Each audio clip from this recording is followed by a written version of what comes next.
வணக்கம் நண்பர்களே. இன்றைக்கி பார்த்திங்கன்னா வணிகம் சார்ந்து வாடிக்கையாளர் எப்படி இருப்பாங்க அப்படின்றத பார்ப்போம். 7இல் நின்ற கிரகமும் 7ஆம் அதிபதியும் ஒரு வாடிக்கையாளரை நிர்ணயிக்கும்.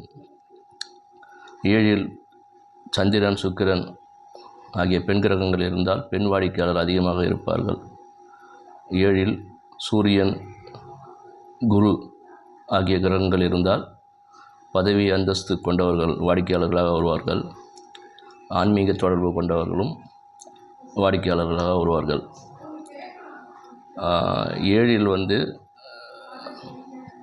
நின்ற கிரகங்கள் தவிர்த்து 7ஆம் அதிபதி லக்னத்திலேயோ 2ஆம் இடத்திலேயோ 5ஆம் இடத்திலேயோ 7ஆம் இடத்திலேயோ 9ஆம் இடத்திலேயோ இருந்தால் பார்த்திங்கன்னா இவங்களுக்கு வாடிக்கையாளர் தொடர்ந்து வந்துகிட்டே இருப்பாங்க.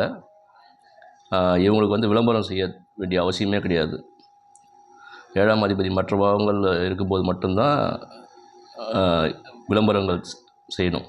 இந்த மாதிரி 1, 2, 5, 7, 9 பாவங்களில் 7ஆம் அதிபதி உட்காரும்போது இவங்களுக்கு கண்டிப்பாக வாடிக்கையாளர் கண்டினியூஸாக வந்துகிட்டே இருப்பாங்க.